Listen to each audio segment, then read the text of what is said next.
Continuamos con el programa cuando son las 2:09 de la tarde y además con un invitado excepcional. Y queríamos dedicarle tiempo porque siempre lo tenemos conversando sobre temas geopolíticos, pero no hemos tenido nunca la oportunidad de tomarnos con cierto tiempo ese libro que escribió, 7 memorias del mundo cara a cara con Saddam Hussein y otros relatos cortos.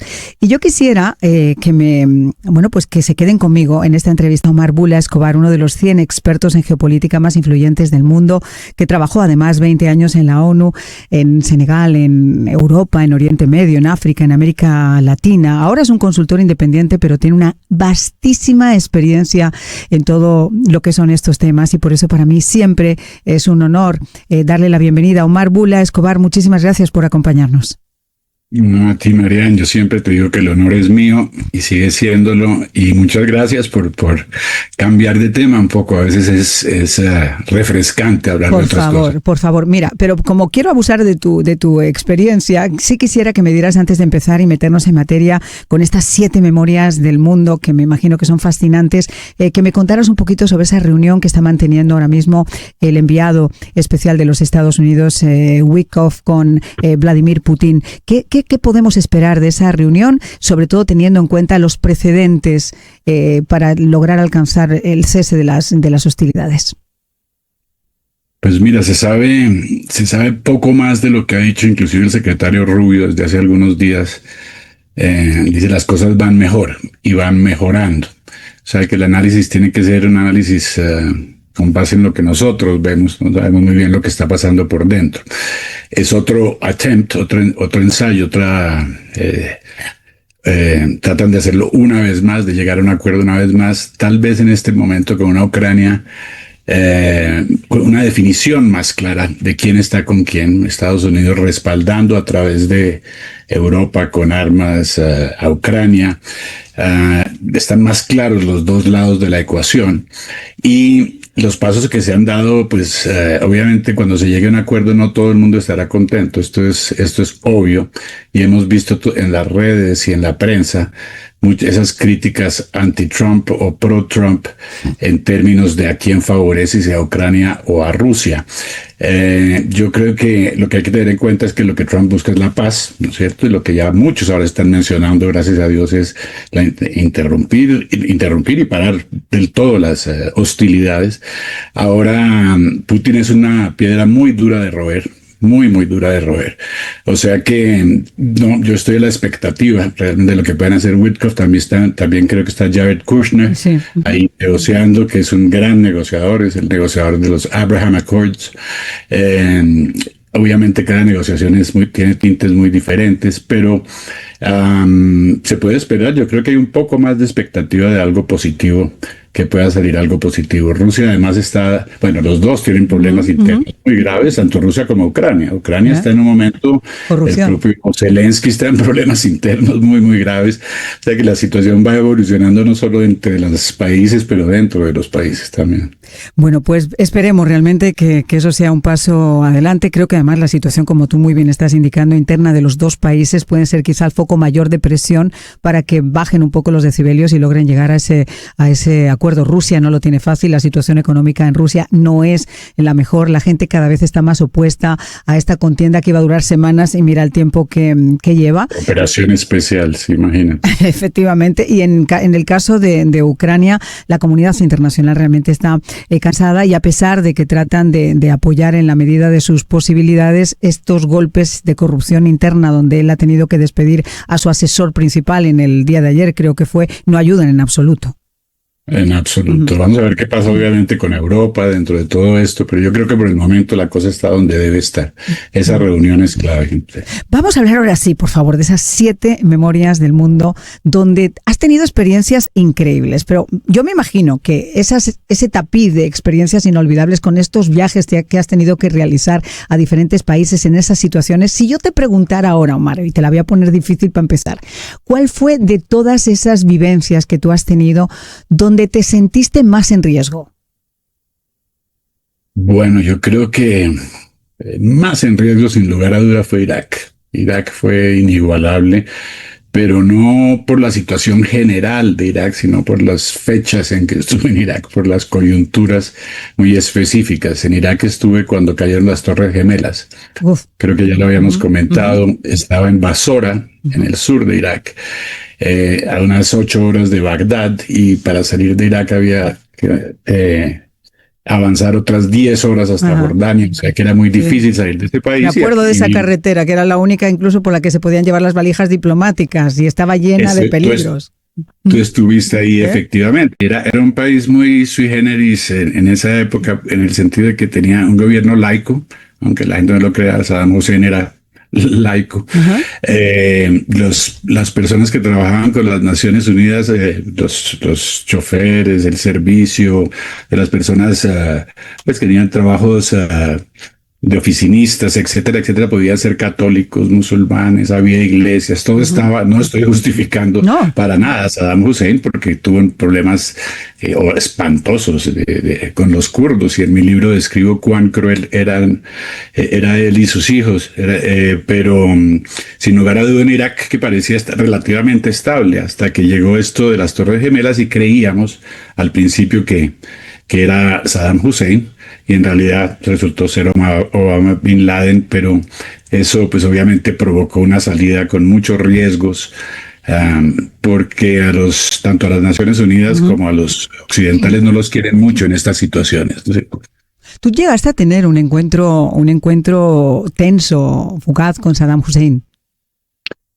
sí, eso fue inclusive, por eso lo puse en la portada del libro. Yo creo que fue uno de los momentos que más me marcó, sin lugar a duda. La situación era muy, muy especial. Era una misión de nutrición al país. Y la gente dirá, bueno, una misión de nutrición, ¿qué puede tener de importante una misión de nutrición en medio de misiles, guerras, sospechas de armas nucleares, etcétera? Pues tenía una importancia enorme, porque lo que Saddam Hussein le reclamaba a Occidente era que debido a las sanciones su pueblo se estaba muriendo de hambre. Entonces, esta misión que hicimos resultó que sí, que había una gran desnutrición en los niños, pero que había la mitad de la población de Irak que era obesa. Entonces nos sorprendimos y dijimos, ¿cómo le vamos a decir esto al gobierno? Eso no es buena propaganda para el gobierno iraquí. Y efectivamente el gobierno, pues, paró la publicación del informe, hasta que llegó tan alto que me tocó ir a mí personalmente a ver al líder supremo, como decían. Eso fue una experiencia que yo la veo todavía como es una especie de fantasía en mi mente, llegar a su palacio con primero los minares afuera, después entra ese lujo, esa fastuosidad de los líderes árabes.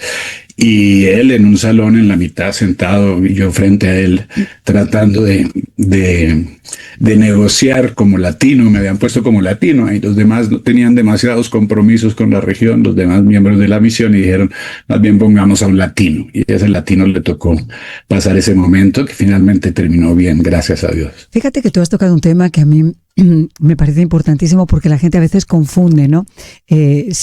Saddam Hussein podía tener muchas cosas, pero él seguía sus propias reglas. Él era Saddam Hussein, no representaba un régimen teocrático como puede ser Irán. Era él en su esencia, y tenías que entender lo que era su esencia, maquiavélica en muchísimas ocasiones.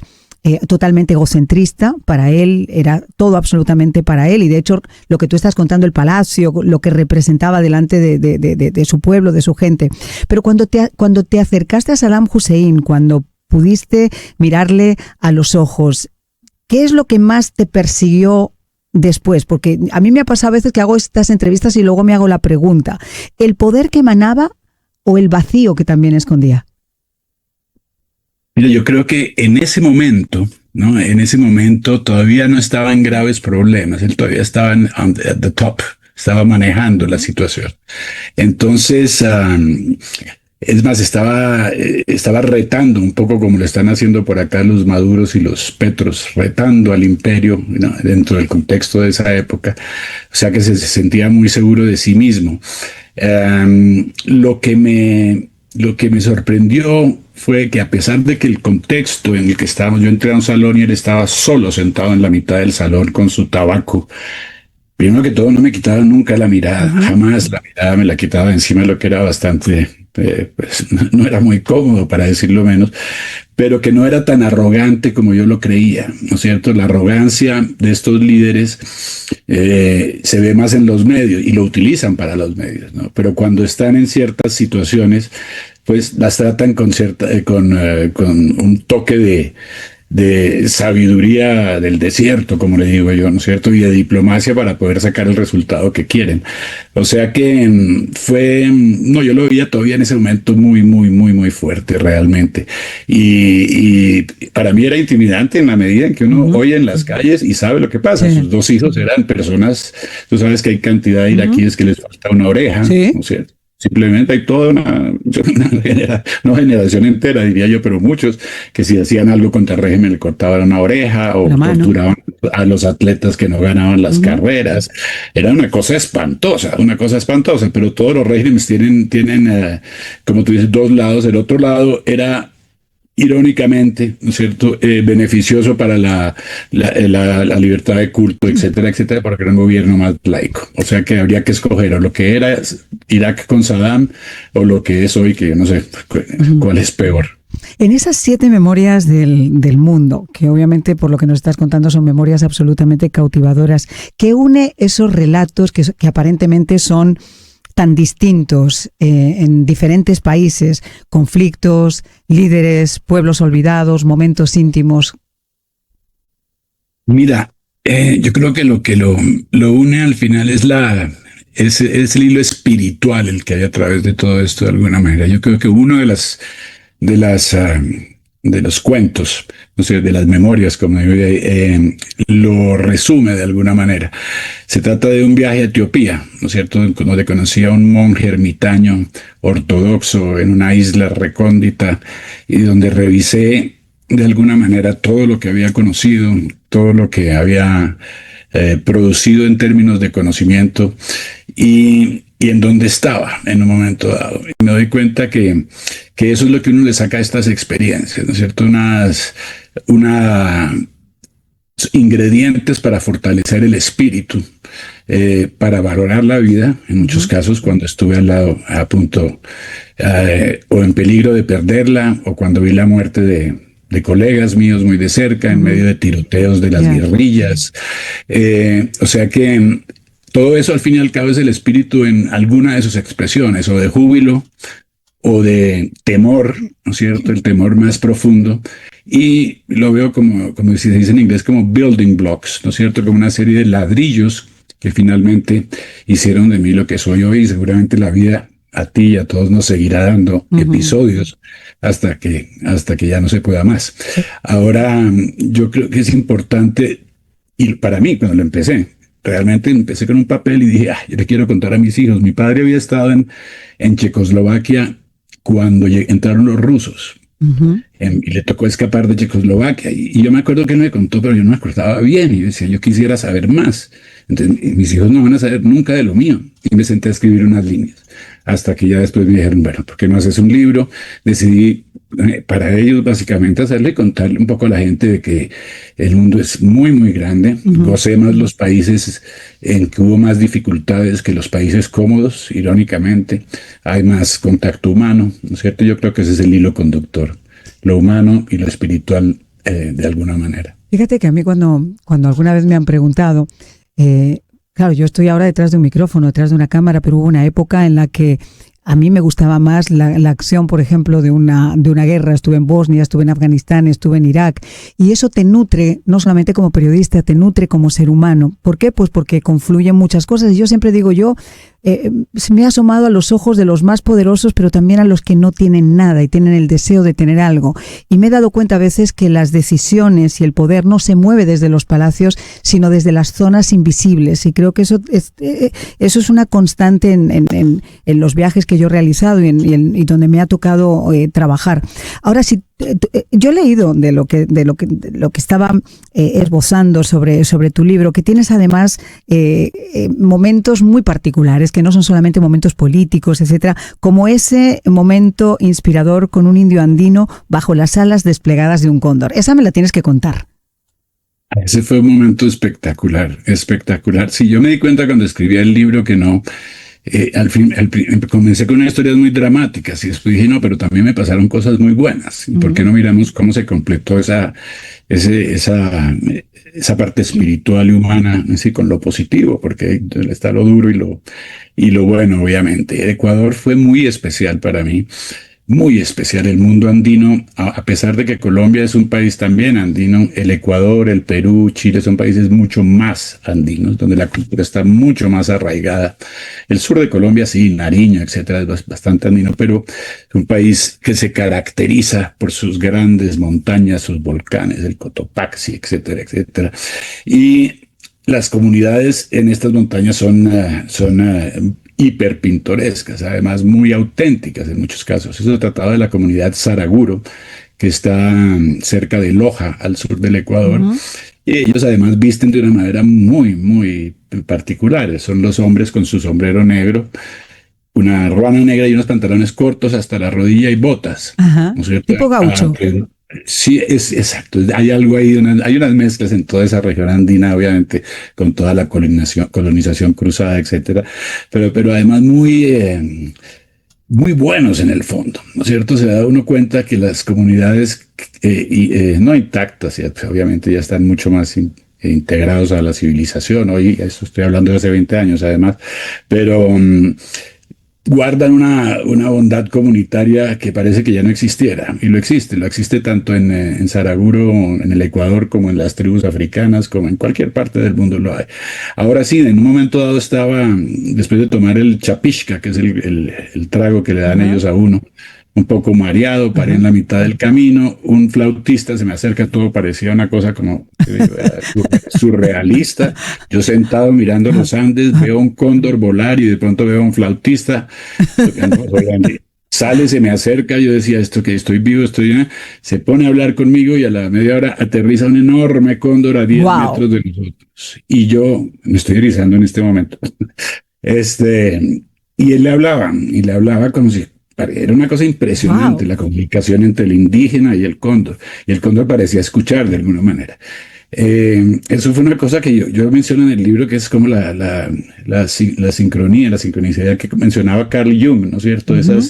Esas coincidencias significativas que uno a veces cree que todo lo que ocurre es parte del azar, pero en muchos casos puede haber un mensaje y una coincidencia significativa. Eran demasiados factores que convergían. De ahí salí, obviamente, enamorado por siempre de los Andes y de los cóndores, que ahora hasta libros de cóndores he leído. Qué cosa más bella. Oye, pero además has tenido experiencias fascinantes. A mí una de las cosas que también me llamó la atención fue la Tierra Roja de África. Yo no sé si tú tuviste la misma sensación que yo, pero a mí me tocó viajar en 2 ocasiones a hacer reportajes. Una de las últimas entrevistas a Nelson Mandela, a Desmond Tutu, al presidente Zuma. Pero lo que más me llamó la atención de África, fíjate, además de esa Tierra Roja increíble, fue el peso de las sociedades matriarcales. Es decir, tú ibas a cualquier sitio y la mujer tenía un peso que era increíble. ¿Por qué? Pues porque la mayor parte de los hombres tenían que trabajar, sobre todo cuando ibas a las villas, tenían que irse a trabajar a Johannesburgo, tenían que ir a trabajar a Cape Town y salían de las aldeas. Y como además se casaban 2 o 3 veces, tenían familias en 2 o 3 aldeas diferentes. Y esos niños crecían sin la visión del padre, porque cuando tenían finalmente vacaciones tenían que repartirse entre las 3 o 4 aldeas para ver a las 4 o 5 mujeres. Y eso fue un factor que donde fueras, entrevistabas a un futbolista y te hablaba de su madre y de su abuela. Y hablabas con otro niño y te hablaba de su madre y de su abuela, independientemente de donde fueras. Y me llamó la atención, yo dije, el peso que tenía la mujer dentro de esa sociedad africana de cuidar no solo a sus hijos, sino al resto de los hijos, a mí me pareció sorprendente. Es impresionante ver la organización comunitaria y tribal, digamos así, que persiste. Es que si tú te das cuenta, el África de alguna manera la colonizaron, pero la dejaron vivir más que América Latina. En América Latina quedó muy poco, pero en África todavía hay muchas luchas tribales, mucha dinámica tribal en toda el África. Y dentro de esa dinámica tribal está lo que el extended family, las familias extendidas, ¿no es cierto? Entonces a uno le dicen al principio, mire, ese es mi primo y ese es mi hermano. Entonces, pero ¿usted cuántos primos y cuántos hermanos tiene? Y resulta que son 50 que están relacionados. De ahí que ese papel unificador de la madre sea tan importante, y tienes toda la razón. Es un ícono para ellos, ¿no? Es una referencia, ¿no es cierto? Uh-huh. Y de alguna manera es la que hace que perdure el statu quo mientras el hombre está ausente en guerras, ¿no es cierto? Y sobre todo en guerras, ¿no? En gran medida esas tribus se las pasan aún hoy en guerras, pero también en su trabajo diario, etcétera, etcétera. Yo creo que el contraste más interesante que yo vi fue en Sudán, entre Sudán del Norte y Sudán del Sur, cuando todavía era un solo país. No tuvieras el contraste entre las familias árabes, también muy unidas, ¿no es cierto? Pero donde el padre es supremamente importante, la mujer es importante también, pero el padre, el jeque, ¿no es cierto? Cuando bajas hay unas sociedades un poco más comunitarias, ¿no es cierto? Yo no diría igualitarias, pero sí comunitarias, en el que tiene mucho valor la tercera edad, la sabiduría. Las personas de edad son hiper valoradas, ¿no es cierto? Y veneradas en muchos casos, además por la longitud de vida de muchas de esas poblaciones, pero también mucho respeto hacia la madre, ¿no es cierto?, como centro de esa sociedad. Vamos a ir a una pausa, pero te pido que te quedes conmigo para que podamos seguir conversando sobre estas fascinantes experiencias de Omar Bula y sus 7 memorias del mundo, cara a cara con Saddam Hussein y otros relatos cortos. Ya regresamos. Pasando con Omar Bula, estamos hablando de 7 memorias del mundo, donde Omar no solamente está escribiendo para contar lugares, sino para rescatar de alguna manera también almas. Cada página es una huella sobre esos territorios, algunos de ellos heridos, una conversación íntima con la fragilidad humana, una mirada que se detiene donde casi nadie vuelve a mirar, pero lo hace además, y lo estábamos comentando, entre líderes como Saddam Hussein, bajo esas alas de ese cóndor en un momento absolutamente impresionante, entre esos gestos diminutos de dignidad, donde uno puede incluso empezar a dibujar o a diseñar un mapa diferente del planeta, ¿no? Si yo tuviera que preguntarte en este momento, Omar, te preguntaba antes cuál sería el nexo de unión entre todo eso. ¿Qué fue lo que más te inspiró para hacer los relatos cortos? Es decir, tienes tus memorias del mundo, tu cara a cara con Saddam Hussein, pero después de todas esas experiencias, escoges estos 7 relatos cortos. ¿Por qué? Pues mira, eran 10 para comenzar. Ah, mira. Eran 10 para comenzar. Y de pronto se fueron reduciendo porque, pues, la verdad es que era un matrimonio entre lo sucinto y lo suficientemente explicativo. Son cortas, y tú ves el que no haya visto el libro, aquí se los muestro, 7 millones, no sé cómo si se ve al revés, al derecho, del otro lado. Pero como eres un libro que yo llamo un libro de fin de semana, ¿cierto? Expresamente, porque no quería hacer de esto todo un sermón, ¿cierto?, de lo que me había pasado, pero sí describir los momentos más álgidos de cada una de estas experiencias. Repito, álgidos en términos de peligro, que hubo muchos peligros, como digo, inclusive la primera memoria cuento la muerte de un colega que dolió mucho, etcétera, pero también unas cosas sublimes. Y esto podría obviamente uno sentarse a escribir toda la vida y extenderlas, ¿no es cierto? Extenderlas con detalles. Hubo muchos momentos cuando uno está en ese proceso de plasmar todo sobre el papel, ¿no es cierto? Hay un esfuerzo de síntesis, ¿no? Para que para que pase el mensaje a la persona que lo está leyendo, pero también para que en estos días de tanta prisa, ¿no es cierto?, tengan tiempo para sentarse y entender que hay más para ver en muchas partes del mundo. Aún hoy en día, a mí me dicen, ¿a dónde se quiere ir usted? A París, a Londres. No, yo me quiero ir a Papua Nueva Guinea, yo me quiero ir a los sitios más recónditos del mundo, porque es ahí donde uno encuentra lo que habíamos dicho anteriormente, esa dimensión humana única, única, a pesar de las enfermedades, de las balas, de los tiros, de lo que sea. Sí. ¿Dónde más hubo tiros? Porque esa sí me la perdí. Yo sé el encuentro que me estabas comentando, lo de los sudaníes, pero cuéntanos así algún episodio más de ese relato corto. Pues mira, en el primero sí fue básicamente fue inesperado porque se había negociado un corredor para poder suministrar ayuda alimentaria a unas tribus de Sudán del Sur que es supremamente hambrientas. Yo vi el hambre, la vi muy de cerca de una manera espantosa. Y a pesar de ese arreglo entre la guerrilla y el gobierno sudanés, pues se violó el cese al fuego, como dicen ahí, y empezaron los tiroteos esa noche. Y al final la cosa no termina muy bien, pero también hubo muchos casos en Khartoum mismo, ¿no es cierto? Uno se sentía cierta presión constante. Los que cuidaban las calles por las noches eran los de Hamas. A las 11 de la noche se plantaba uno de los guardias de Hamas enfrente de mi casa. Wow. Al principio se hacía discretamente el que no me conocía. Terminamos saludándonos al fin, ¿no es cierto? Porque ya él jugaba al espía y yo jugaba al que no me daba cuenta. Y terminamos casi de amigos al fin y al cabo, pero eso todas esas anécdotas que hay allá. Pero secuestros, ¿no es cierto? Donde hubo obviamente amigos de Naciones Unidas en gran peligro, balazos a los delivery trucks, a los camiones, o a los aviones, a los aviones en que se enviaba mucha ayuda alimentaria desde esos aviones que tú ves que eran del cielo, ¿no es cierto?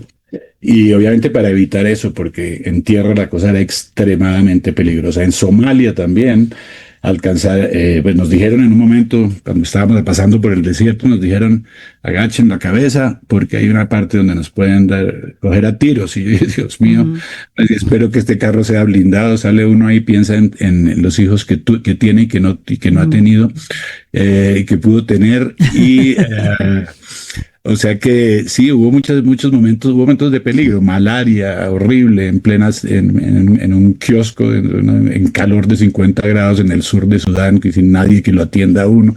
Pero irónicamente los mejores recuerdos son de esos momentos difíciles, ¿verdad? Al final cada uno sale vivo. Ahora, yo te estoy escuchando, y yo creo que muchas de las personas que te están escuchando siempre tenemos la oportunidad de contar con tu experiencia como uno de los, como digo, 100 expertos en geopolítica más influyentes del mundo, pero pocas veces hemos tenido la oportunidad de conocer cuál ha sido tu trabajo y cómo has ido recopilando toda esa experiencia que se plasma en cada conversación que tenemos, ¿no?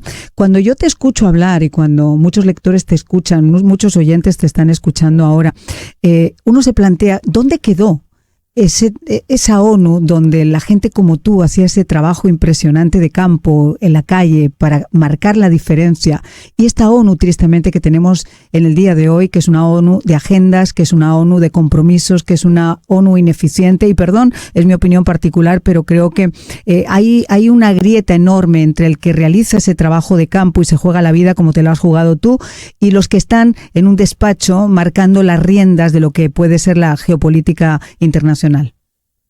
Hay un abismo entre las dos cosas, tienes toda la razón. Y yo siempre perdóname, perdóname. No, tranquilo. Te llamo un segundo, Esto es radio en vivo. Perdóname, no, perdóname, qué pena con usted. No, hombre, no, eso está genial, esto es radio en vivo, hombre. Bueno, radio en vivo. Además que le cambié el ringtone, o sea que ni siquiera sabía que era para mí, pero bueno. Mira, la ONU, sí, yo siempre lo he dicho, hay dos ONUs y la gente tiene que entenderlo. Hay la ONU política exclusiva, la que toma las grandes decisiones a nivel ejecutivo. La ONU ejecutiva, por decir, la ONU de campo, que hay mucha gente en este momento y todavía hoy, a pesar de sus agendas, en lo que tiene que ver con ayudas de emergencias para huracanes, para hambrunas, etcétera, donde efectivamente la ONU está funcionando bajo condiciones muy, muy peligrosas. Es tanto así, mira, que cuando yo llegué a director de la ONU en Senegal, empecé a perderle el gusto al trabajo, porque se volvió una cosa absolutamente burocrática. En ese momento lo que me incomodaba más era la burocracia. Decía yo, bueno, ya no hay trabajo de campo, a mí me gustaba mucho el campo, y veía además todas las trabas burocráticas que había para que se cumpliera el trabajo a cabalidad también. Pero sí hay que diferenciarlas muchísimo. Hoy en día, ¿no? Hay gente que está en riesgo, hay gente que murió, como te digo, colegas míos que murieron en su trabajo humanitario. Las cosas no se pueden tomar con un solo, no se le puede dar un solo pincelazo a estas organizaciones, y una diferencia muy grande políticamente. Ahora, políticamente, cuando miro en retrospectiva, a mí me tocó el germen de lo que está pasando hoy. A mí me tocó la agenda del milenio, la Millennium Agenda. Tenían ocho objetivos, ¿no es cierto?, que eran todos muy loables: acabar con el hambre, acabar con la pobreza, etcétera, etcétera. Y eso lo implementábamos, por lo menos en el momento, creyendo que se trataba de objetivos que no iban más allá de lo que se pretendía, como es hoy, que ahora hay 17 objetivos de ese plan de la ONU, y detrás de eso hay todo tipo de patrañas y de cosas. Yo creo, viéndolo longitudinalmente, que salí en el momento indicado, te cuento, porque no me tocó el embate del globalismo a las Naciones Unidas. Lo del género, por ejemplo, era visto de manera muy equilibrada en esa época. Por ejemplo, se decía: ¿por qué hay que darle los alimentos a las mujeres andinas y no a los hombres? Porque ellas son las que manejan la dieta familiar, para poner el mismo ejemplo del África. Eso me decía: hay un factor de género muy importante, pero no de género, pero mensurable, ¿no es cierto?, objetivo. Entonces decían: sí, para que la familia entera coma, es mejor dárselo a la mujer que al tipo que se lo va a gastar en trago. Y eso funcionó, pero no más allá. No se trataba de comenzar a cuestionar lo que era género y no era género, y que las minorías y que las políticas de identidad y todo es pelote que se volvió. Yo soy muy crítico de la ONU hoy en día. Yo creo que ya hemos hablado antes. Y sin embargo, me parece que es muy importante subrayar lo que tú dices, de que hay dos ONUs: una ONU operacional y una ONU política. Que suele pasar tristemente. Si tu libro, por ejemplo, en estos momentos fuera una especie de brújula moral para el lector, ¿hacia qué dirección señalaría, Omar? Pues mira, yo creo que, qué pregunta amplia la que me haces ahí, una brújula moral. Yo creo que hacia la apertura de mente, sin lugar a duda, ¿no es cierto? Pero los términos apertura de mente pueden ser interpretados como adepto a la multiculturalidad, etcétera, quitándole todos esos matices que les ponen hoy en día a las palabras. Yo sí creo que hay que bajar un poco la arrogancia, bajar la arrogancia del ser humano en general. El ser humano es muy arrogante, a mi modo de ver, y son los golpes que nos va dando la vida, buenos o los momentos alegres y sublimes, los que básicamente nos van equilibrando, nos van calibrando de alguna manera. O sea que en este momento yo creo que nos falta espiritualidad. Se ha perdido muchísimo la espiritualidad. Yo a veces veo a los jóvenes, Marian, buscando, y como siempre en el pasado aquí en Occidente, se iban hasta, ¿no es cierto?, hasta el Nepal. Y todavía, y es válido que uno busque su espíritu donde quiera, que vayan donde se les dé la gana. Pero de alguna manera huyeron de una espiritualidad que ya teníamos en Occidente. El cristianismo, yo no fui creyente durante mucho tiempo, y eso lo confieso. Fui muy escéptico durante mucho tiempo.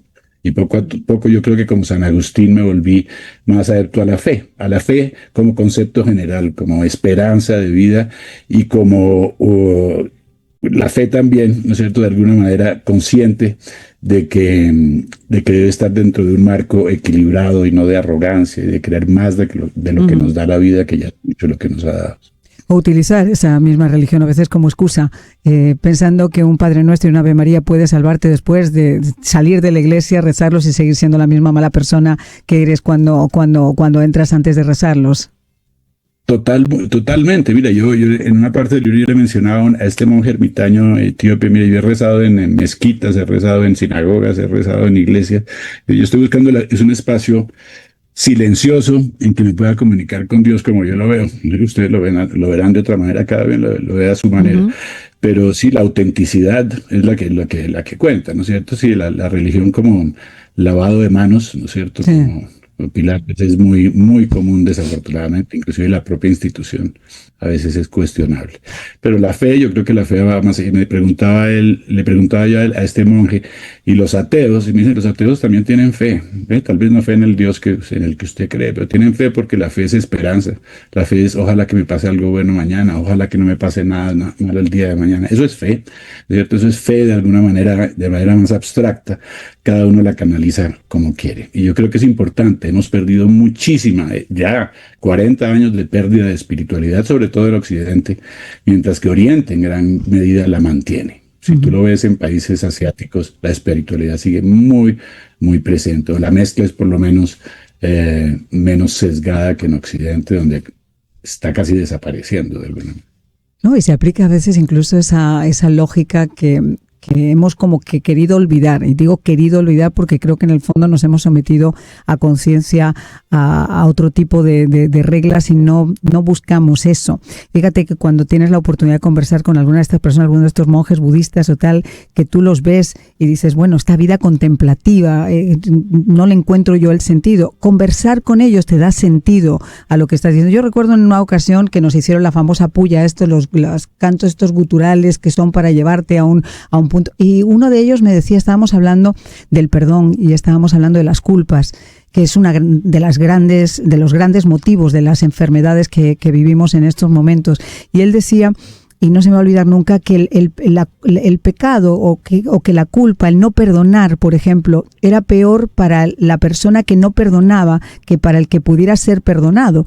Porque de alguna manera cuando tú perdonas te sacas las cadenas, mientras que cuando tienes que mantener esas cadenas durante largo tiempo, tú eres una víctima de tu propia decisión.